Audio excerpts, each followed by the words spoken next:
Morning, guys. Gonna get started on the 7.3. Gonna start replacing all the O-rings for the high pressure oil rails, get those cleaned up. Got timing cover finishing up, getting cleaned up. So we're gonna get the timing cover on, hopefully get the oil pump, crankshaft, high pressure oil pump, all the fuel lines, the high pressure lines installed, ICP sensor installed, fuel bowl, get the whole top end, get the pedestal taken care of, and then we'll get the pickup tube on, the oil pan, get everything ready to get thrown back in. Just cover the valve covers up, or the rocker arms with the valve covers for the time being, and then we'll get this thing painted. So I'm gonna get going.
Alright guys, quick update on the motor.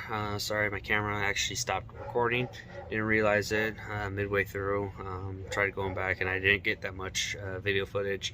But anyway, so last thing you guys probably saw was me putting the front timing cover and all that on.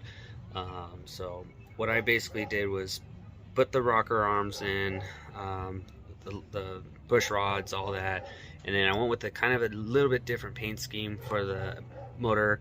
I'll show you that in a bit, but basically got everything pretty much all dialed in. Got the turbo pedestal, high pressure oil pump, the lines, fuel bowl, all that put back in. The headers are on. I gotta fix the up pipes on one, or probably just grab the ones that were off the other motor. It snapped off of the where it bolts up to underneath the collector for the backside of the turbo, where it normally happens. But other than that, gotta say, most difficult part was trying to figure out the rear main seal, because I was waiting for a tool to come in and take care of that. But I called a buddy of mine, he was able to help me out, and I'll show you basically how I did it. So if you guys are out there and you don't want to buy the $350 tool, or however much it is where you've located it at, it worked for me, but only time will tell if it sits properly and all that. But I'll show you how I did that in this right now after this. But let me just go ahead and turn the camera around and I'll show you what we all accomplished today. So basically, this is what I'm saying. I went with different color scheme. I went with primer gray for the majority of the block, and then 4 blue for like accent stuff, for like the fuel bowl, pedestal. The cold side turbo is going to be the same thing. And then you look under here, I got the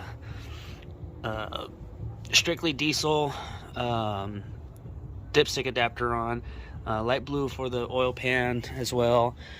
And then I went and like painted the oil cooler the same, and then over there the white pipe is exactly the same. So other than that, once I get the turbo back, I sent it out to my buddy to just basically freshen up, clean it out, and put new seals in. I feel confident that because he does it on a daily basis, have him do it.